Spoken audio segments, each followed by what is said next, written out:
শেষমেশ তাই ঠিক হলো। নেশার যাবতীয় সরঞ্জাম নিয়ে 3 মক্কেল গিয়ে বসল কবরখানার এক চাতালে। নির্ঘাত কোনো বড় লোকের কবর, দেখলেই বোঝা যায়। সুন্দর করে বাঁধিয়ে দিয়েছে। মানুষ অদ্ভুত প্রাণী, মরার পরেও নিজেদের বাকিদের থেকে ঠিক আলাদা করে নেয়।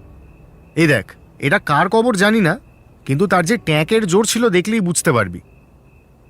কৌশিক ভীতু গোছের। ও বলল, থাক না ভাই এসব, আমরা যা করতে এসেছি সেটা করে তাড়াতাড়ি বেরিয়ে পড়ি, চল।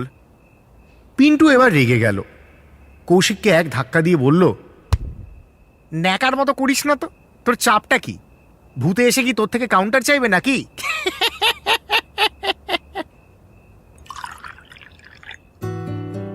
প্লাস্টিকের গ্লাসে মদ ঢালা হচ্ছিল। কাগজের ঠোঙা থেকে 3 জনেই অল্প অল্প চানাচুর আর বাদাম ভাজা নিয়ে দিব্যি মদ খাচ্ছিল। সোমনাথ এবার একটা সিগারেট ধরালো। এতক্ষণ অবধি সব ঠিকঠাকই চলছিল, কিন্তু সিগারেটের জ্বলন্ত বাটটা ও কবরের চাতালের ওপর ঘষে দিতেই কৌশিক উঠে দাঁড়ালো। পিন্টু ঠাট্টা করে বলল, কি ভাই, এটুকুতেই চড়ে গেল নাকি? কৌশিক হাসল না, রেগেও গেল না। ভীষণ গম্ভীরভাবে বলল, তোরা থাক, খা, আমি আজ আসি। আমার ব্যাপারটা ভাল লাগছে না।